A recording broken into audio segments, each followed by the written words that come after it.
Bila ni dah tak function, minyak-minyak sekali melekat dengan gas tu, itu yang kita tengok dekat tebur semua, dia punya pipe dia berminyak.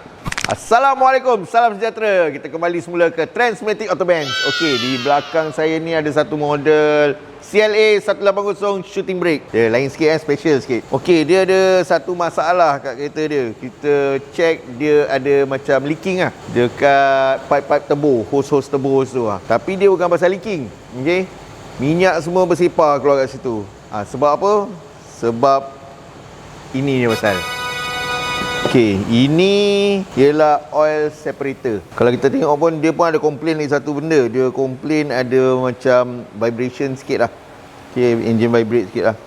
So, kita dapati dia punya hose line dia pun dah pecah lah. So, dia tak ada ni. Apa function oil separator ni?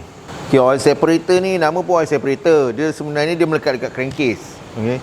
So, dia ni mengasingkan gas dan minyak. Dia sebenarnya dia asingkan benda ni sebab gas ni, gas dalam crankcase tu, dia akan masuk semula untuk pembakaran. Dan bila dia sedut gas ni, dia bercampur dengan minyak. So, ini function dia lah. Dia akan separate dengan minyak tu, supaya gas saja masuk ke dalam pembakaran semula. Bila ni dah tak function, minyak-minyak sekali melekat dengan gas tu, itu yang kita tengok dekat tebur semua, dia punya pipe dia berminyak. Kita pun recommend customer, kita replace lah benda ni.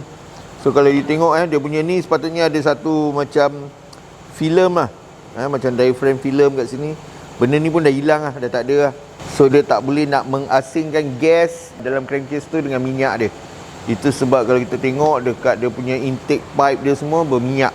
Bukan sebab kebocoran minyak atau kebocoran minyak daripada tebur tu lah. Bukan pipeline ke apa yang bocor. Sebab benda ni. So kepada anda yang memiliki kereta Continental, ada apa-apa masalah, ada apa-apa pertanyaan, boleh rujuk kepada kami Transmatic Autobands. InsyaAllah kita boleh bantu. Kami Transmatic Autobands berada di Putra Perdana berdekatan dengan Cyberjaya dan Putrajaya.